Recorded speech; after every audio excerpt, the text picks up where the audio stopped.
She said, "I'm making a pros and cons list about our relationship." Then asked me to leave the room. I said, "Take your time." Then I made my own list. It had one word, the note she found when she finished her list. "I'm a 29-year-old man. I came home Thursday at 6:15 p.m. and found my girlfriend of 3 years sitting at the dining table with her MacBook, a leather journal, and 3 different colored highlighters laid out like she was studying for the bar exam. "Oh, good, you're home," she said without looking up. "We need to talk." I set down my work bag. "What's going on?" She finally looked at me, completely serious. "I've been doing a lot of self-work with my therapist, processing my attachment patterns, examining my relationship patterns, really diving deep into my emotional needs.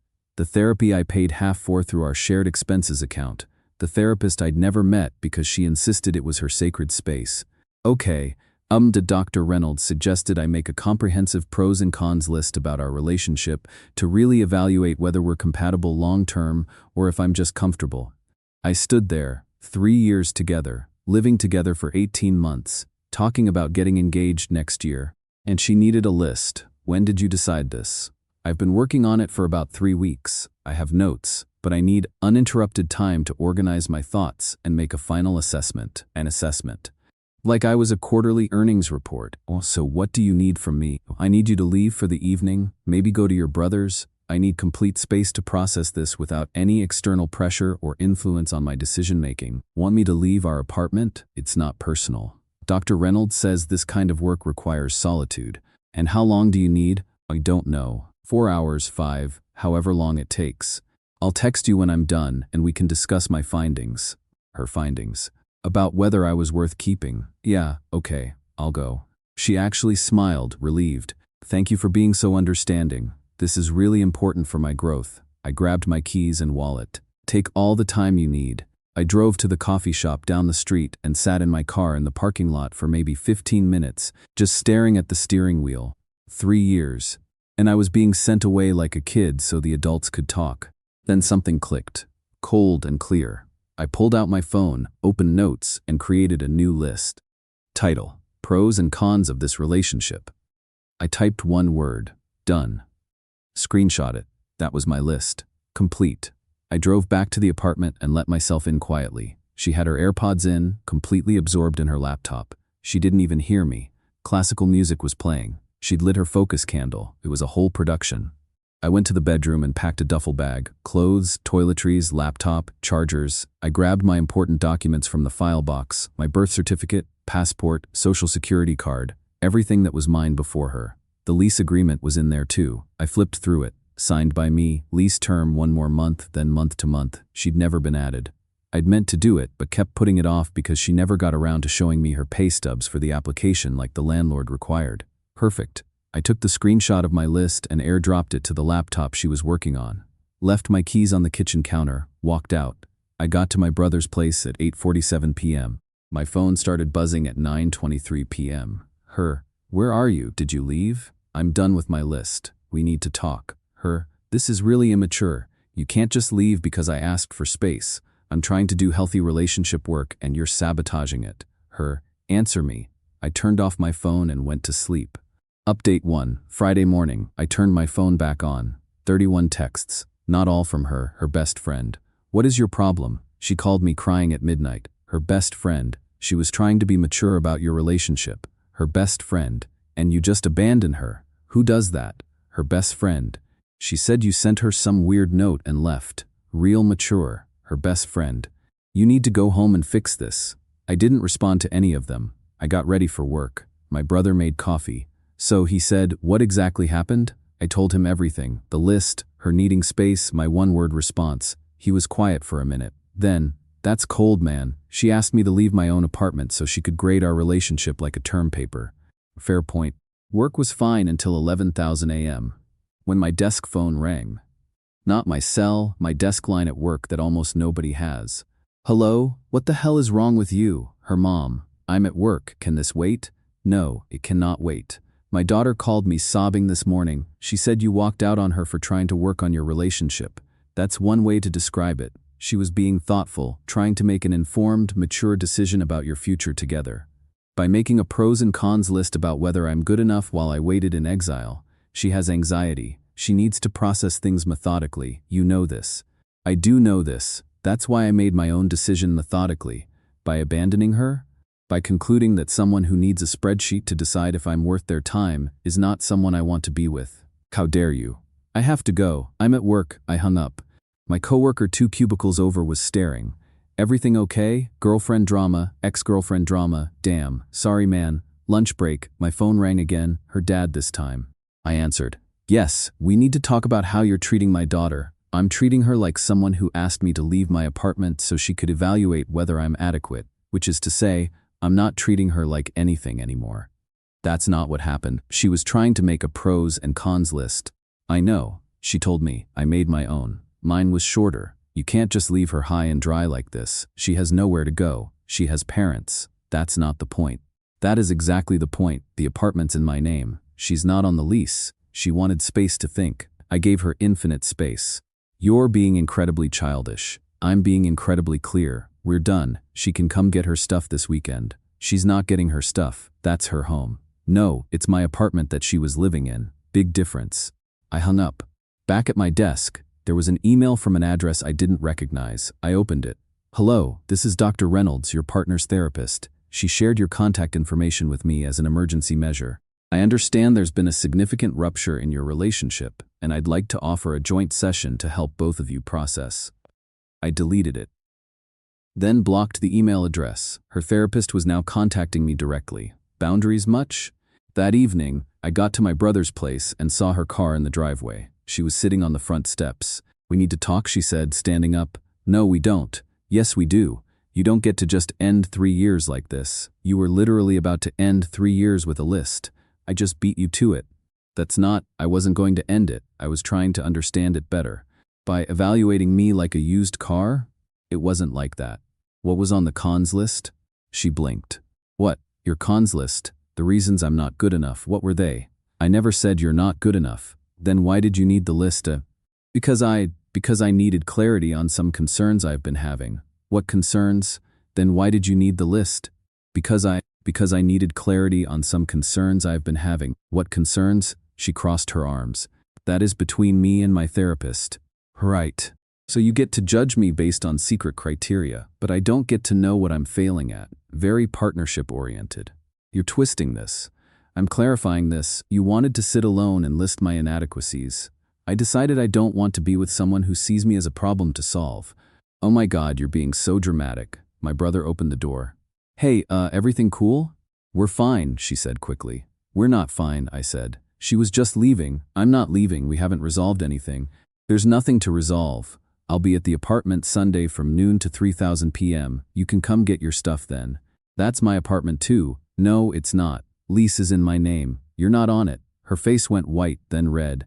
Are you kidding me right now? Nope. Sunday, noon to 3:00. You can't kick me out. I'm not kicking you out. I'm telling you when you can collect your belongings from my apartment. This is illegal. I have tenant rights. You have guest rights, which ended when you asked me to leave so you could deliberate whether I was worth keeping. She stared at me, genuinely shocked that I wasn't negotiating, apologizing, or begging. I can't believe you're doing this. Believe it. Sunday.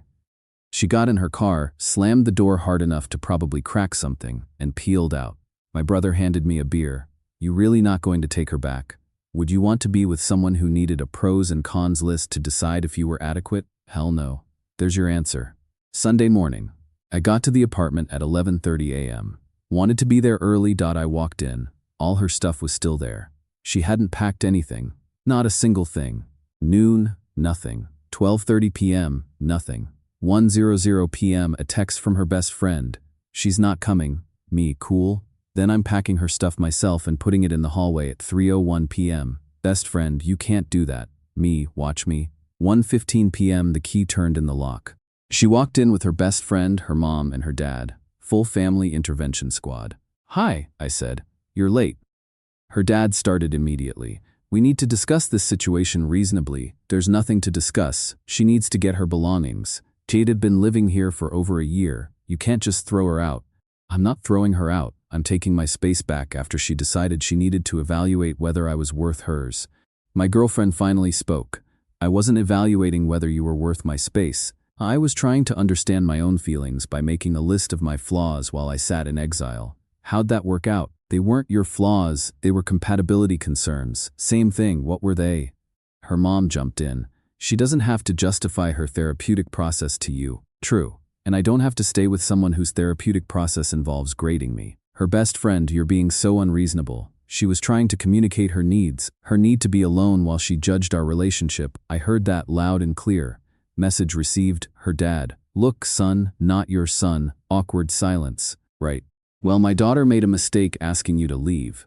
You're making a bigger mistake by overreacting like this. Is it an overreaction, or is it a boundary?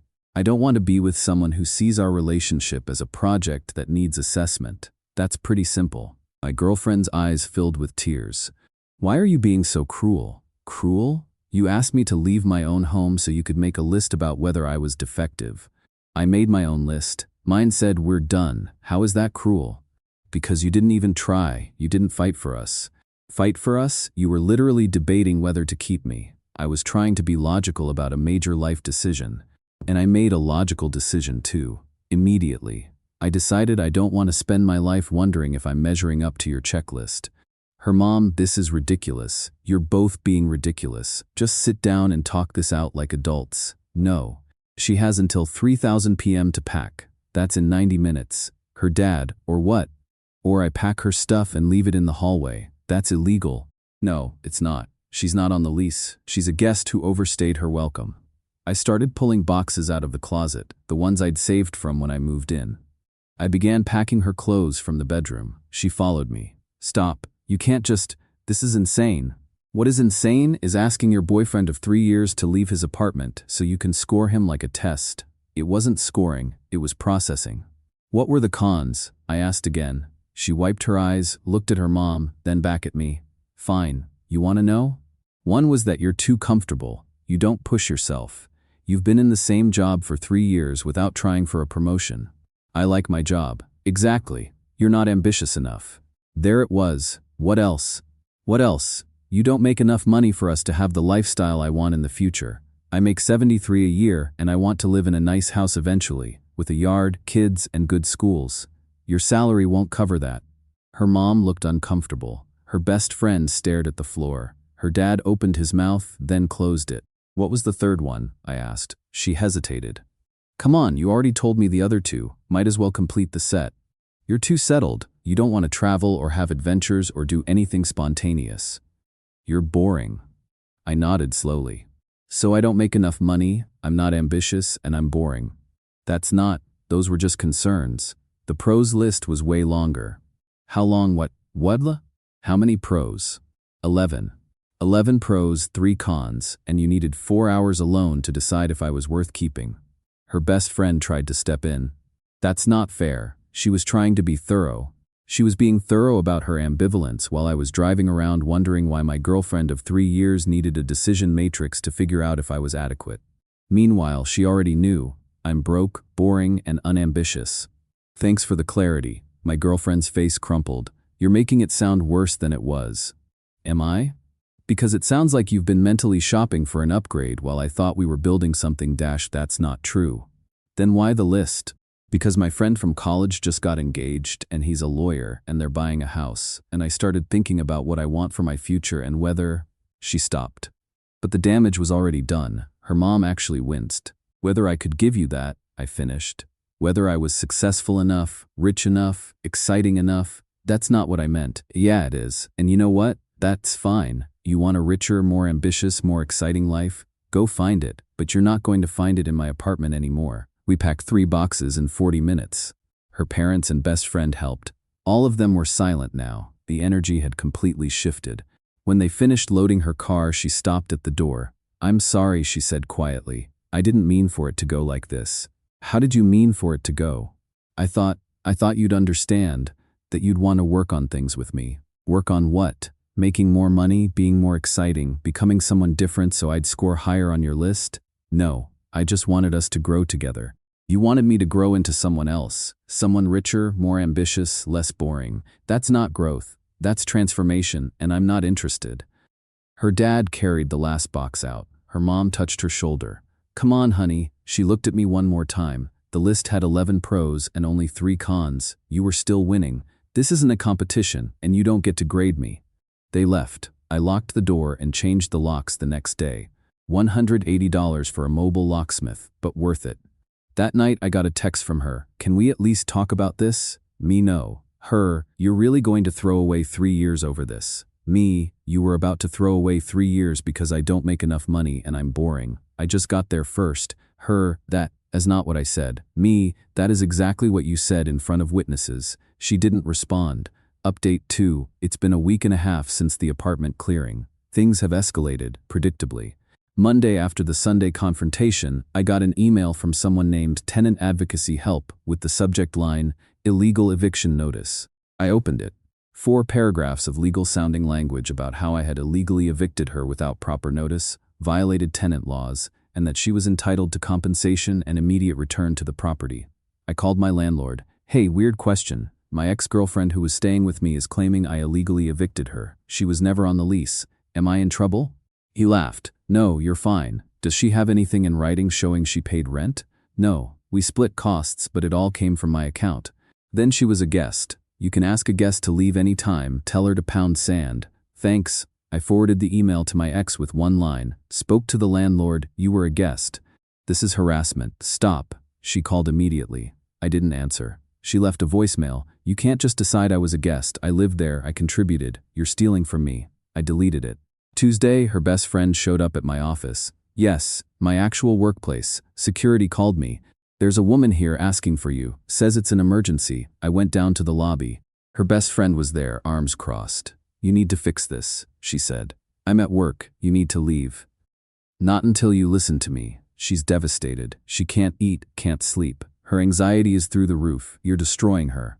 I'm not destroying her. I ended a relationship where I was being evaluated like a quarterly review. She was trying to be smart about her future. Great, now she can be smart about it somewhere else. You are so heartless. She loved the idea of me being richer and more successful. I'm neither of those things. We're incompatible. That's not what she meant. Days what she said in front of 4 people. Her best friend's face twisted. You recorded it, didn't you? You're going to use it against her. I didn't record anything, but I remember it very clearly.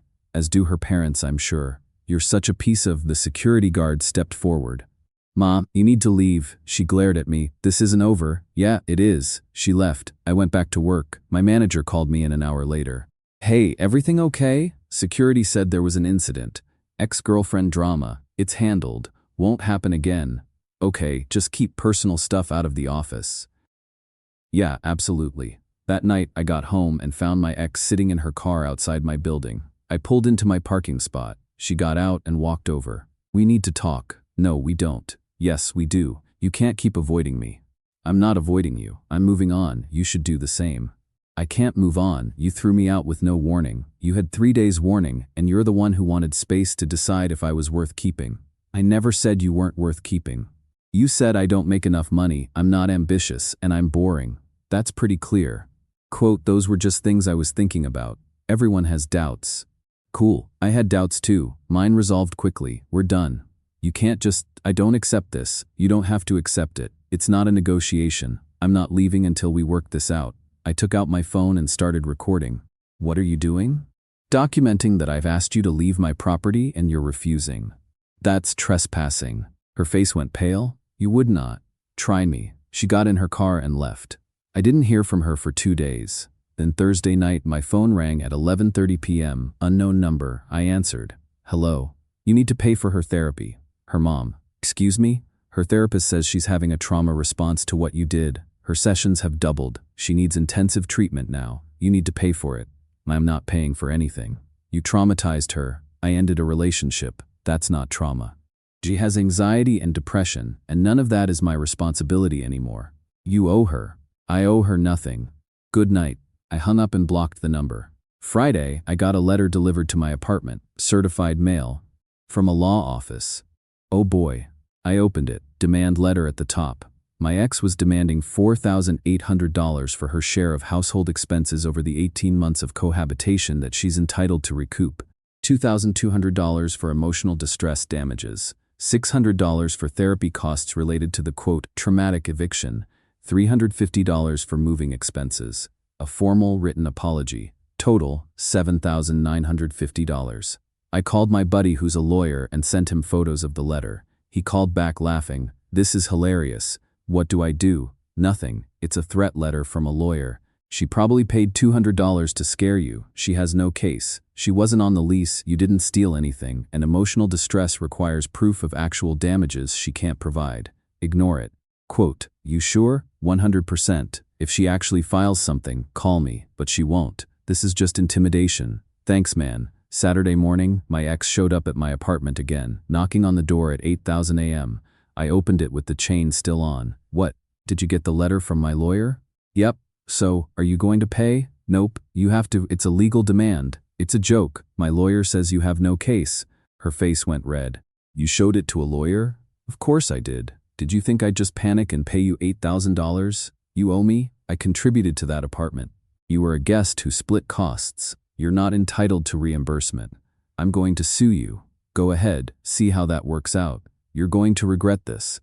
I already told your lawyer to pound sand. Tell him yourself." I closed the door and locked it. She pounded on it for another minute before leaving. Sunday, I woke up to 15 texts from various numbers. Her friends, her cousins, people I didn't even recognize. "You're an abuser. You threw her out with nothing. Jerk. You're going to pay for this. Karma's coming for you." I blocked all of them. Then my mom called. "Hey honey, so I got a weird Facebook message." "Oh no, oh yes. Your ex-girlfriend's mother sent me a very long message about how you traumatized her daughter and I raised you wrong." "Mom, I'm so sorry, don't be." I told her that her daughter asked my son to leave his own apartment to make a list about whether he was good enough, and then complained when he made his own decision. She blocked me. "You're the best. I know. But honey, is she okay? This seems intense. She's spiraling because she thought I'd beg her to take me back. I didn't. Now she's trying to punish me into submission. That is not healthy. That's why we broke up." Good call, good call. Final update. It's been 5 weeks since the pros and cons list incident. Final update, because this needs to end. The lawyer's demand letter went nowhere. As predicted, her lawyer likely told her she had no case, because I never heard about it again. But the harassment continued for another 2 weeks. She created a fake Instagram account to message me, posted vague things on her real account about narcissistic ex-boyfriends and financial abuse, tagged mutual friends, who I'm sure got the full story from her side. I lost maybe 3 or 4 people from our friend circle, people who heard her version and decided I was the villain. Fine, not worth fighting for. But then she made a mistake. 2 weeks ago my phone rang. Unknown number. I answered without thinking. "Hey," a male voice I didn't recognize. "Who is this?" "My name's Tyler. Look, this is weird, but I'm seeing your ex. We have been dating for about 3 weeks. My brain stopped. 3 weeks? Yeah. We met on a dating app like a month ago. She told me you guys broke up 6 months ago and that you were super controlling and abusive and she barely got out. 6 months? Yeah, but something felt off. She kept asking me about my salary, my job title, where I saw myself in 5 years. Really intense questions for just a few dates. So I Googled her name and found some Reddit posts where she's talking about her ex-boyfriend who abandoned her. The timeline doesn't match what she told me. What's the timeline in the posts? She says you guys broke up like a month ago, but she told me 6 months, and she's saying you threw her out because she wanted to work on the relationship. Did you guys actually break up 6 months ago? No, 5 weeks ago. Dude, yeah, she's been lying to me this whole time, apparently. What actually happened, if you don't mind me asking? I told him. The list, the request for space, my one-word response, everything. He was quiet then. Holy hell, that's pretty manipulative. Welcome to my life, former life. She's been telling me she wants something serious, that she's ready to settle down with the right person. Asked me about my 5-year plan, my 401k, whether I wanted kids. How much do you make? I'm a project manager at a tech company. Like 110k base plus stock options. There it was. Let me guess, she's been really affectionate, moving fast, talking about the future a lot. Yeah, actually, I thought it was nice, but also kind of intense. She's shopping for an upgrade. You make more than I do. You're the richer, more successful model. Jesus. Sorry man, but yeah, that's who you're dating. The pros and cons list wasn't about understanding her feelings. It was about justifying the upgrade she already wanted. I texted my brother. She's dating someone new. Has been for 3 weeks. Told him we broke up 6 months ago. Him, wow, bullet dodged. Missile dodged. That night, I got a text from Tyler. FYI, I broke up with her. She lost it, crying about how she's been abandoned twice now. Tried to get me to change my mind. I told her, I don't date liars. She called me immature. Thought you'd want to know. Thanks for the update. Appreciate you reaching out. No problem, man. Sorry you went through that. The harassment stopped completely after that.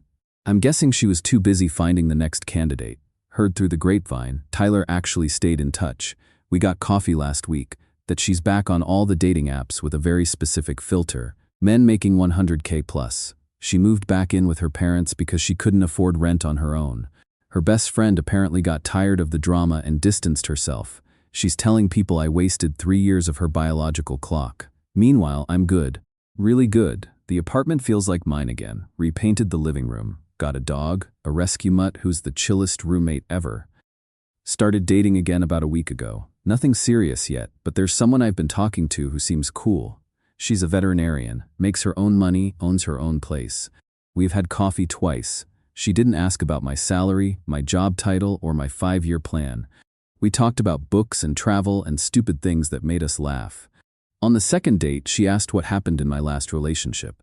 I told her the truth, the whole thing, the list, the Compton's-done response, everything.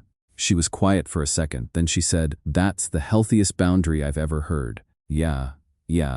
She was treating you like an investment portfolio. You opted out. That's strong. We're going out again this weekend. To everyone who said I overreacted, a woman who loved me wouldn't have needed a 4-hour solo session to decide if I was worthy of her time. She would have talked to me like a partner. To everyone who said I was too harsh, I gave her exactly what she gave me. Evaluation and rejection, just faster. My list still has one word on it. Done. And I'm good with that.